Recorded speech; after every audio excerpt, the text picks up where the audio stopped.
दोस्तों, यूक्रेन युद्ध के शुरुआती दौर में ही कई विशेषज्ञों ने इस बात की चेतावनी दी थी कि यह युद्ध भारत और रूस के संबंधों के लिए काफी मुश्किल खड़ी करने वाला है, न कि सिर्फ कूटनीतिक स्तर पर बल्कि आर्थिक स्तर पर भी, क्योंकि अमेरिका और सभी यूरोपियन देशों ने जब रूस पर भारी प्रतिबंध लगाए और रूस को स्विफ्ट पेमेंट मैकेनिज्म से बाहर किया, तब दोनों देशों के लिए परेशानी ये खड़ी हुई कि आखिर ट्रेड की पेमेंट कैसे की जाए, जिससे निपटने के लिए दोनों देशों ने काफी कोशिश की, पर आखिरकार ऐसा नजर आ रहा है कि अभी कुछ भी काम नहीं कर रहा, जिससे परेशान होकर रूस की तरफ से अब एक काफी चिंताजनक कदम के संकेत मिलने लगे हैं। अगर हुआ ऐसा तो भारत को कई बिलियन डॉलर का नुकसान हो सकता है। दरअसल दोस्तों, रूस के विदेश मंत्री ने 5 मई को गोवा में प्रेस कॉन्फ्रेंस के दौरान बातचीत करते हुए एक काफी बड़ा बयान दिया, जिसमें उन्होंने ये बात कही कि आज भारत रूस के साथ व्यापार करने का फायदा भी उठाना चाहता है, लेकिन इससे जुड़ी चुनौतियों से निपटने के लिए हम कोई भी रास्ता नहीं खोज रहे, जिसमें उनका मुख्य मकसद दोनों देशों के बीच मौजूद पेमेंट गेटवे को लेकर आ रही परेशानियों को हाईलाइट करना था, जो आज दोनों देशों के द्विपक्षीय व्यापार को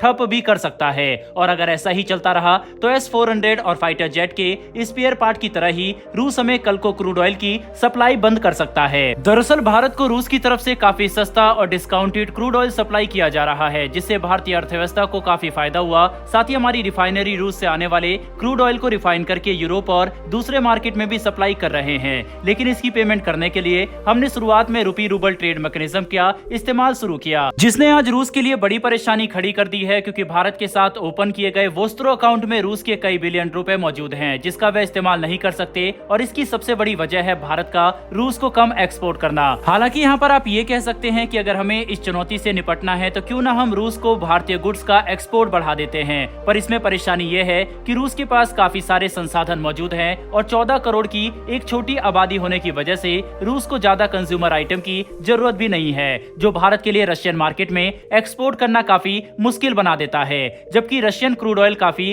अच्छी क्वालिटी और डिस्काउंटेड रेट पर मिलने की वजह से हम इसे काफी बड़ी संख्या में इंपोर्ट कर रहे हैं, जिससे ऑटोमेटिकली हमारा ट्रेड डेफिसिट काफी ज्यादा बढ़ रहा है, जिसकी वजह से अब इस बात के कयास लगाए जा रहे हैं कि अगर आने वाले कुछ महीनों तक हमने इस परेशानी को दूर नहीं किया तो रूस हमें लगातार क्रूड ऑयल की सप्लाई नहीं कर सकेगा, क्योंकि आखिर रूस को भी पेमेंट की जरूरत है। ऐसे में हमारे पास ये ऑप्शन मौजूद है कि हम वोस्त्रो अकाउंट में मौजूद भारतीय रुपए को चाइनीज करेंसी युआन या फिर यूएई के दिरहम में कन्वर्ट करके रूस को सौंप दे, लेकिन इसमें भी हमें करेंसी कन्वर्जन कॉस्ट से नुकसान हो सकता है। कुल मिलाकर समझने की कोशिश करें तो इस वक्त भारत और रूस के लिए एक मजबूत पेमेंट गेटवे निर्धारित करना काफी जरूरी है, वरना दोनों देशों के आर्थिक संबंध ज्यादा लंबे समय तक नहीं टिक पाएंगे और भारत को आने वाले समय में रूस से जो क्रूड ऑयल की सप्लाई हो रही है वो भी बंद हो जाएगी। बहरहाल बढ़ते हैं हमारी दूसरी खबर की तरफ। तो दोस्तों, ये खबर कश्मीर पर चीन की तरफ से दिए गए एक काफी बड़े बयान को लेकर है, जिसमें G20 की मीटिंग से 15 दिन पहले ही चीन और पाकिस्तान ने साथ मिलकर एक बार फिर से भारत पर निशाना साधा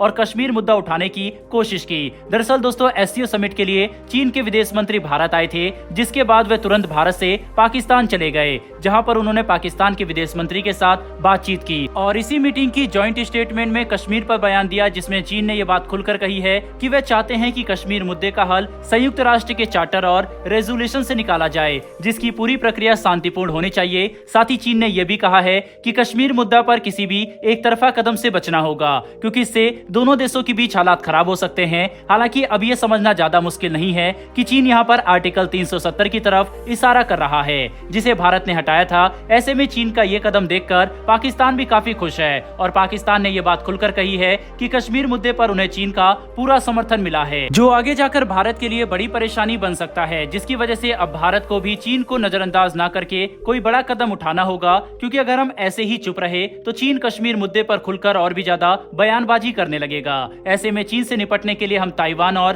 तिब्बत का मुद्दा उठा सकते हैं, क्योंकि इस वक्त अगर हम ताइवान पर अपना मोर्चा खोलते हैं और कोई भी बयान देते हैं तो हमें अमेरिका और यूरोपियन देशों का भी पूरा समर्थन मिलेगा, जिसका इस्तेमाल करते हुए हम चीन पर भारी दबाव बना सकते हैं। ऐसे में अब ये देखना काफी इंटरेस्टिंग होगा कि क्या भारत सरकार चीन के इस बयान का जवाब देने के लिए ताइवान मुद्दे को उठाती है या फिर नहीं। लेकिन दोस्तों, आपको क्या लगता है कि क्या हमें चीन पर दबाव बनाने के लिए ताइवान और तिब्बत जैसे मुद्दे को उठाना चाहिए या फिर नहीं? अपनी राय कमेंट बॉक्स में लिखकर जरूर बताइएगा। साथ ही हमारी आने वाली डेली वर्ल्ड अफेयर से जुड़ी ऐसी वीडियो के लिए चैनल को सब्सक्राइब कर बेल नोटिफिकेशन अवश्य दबा लें। फिर मिलेंगे ऐसी एक नई वीडियो के साथ। धन्यवाद। जय हिंद।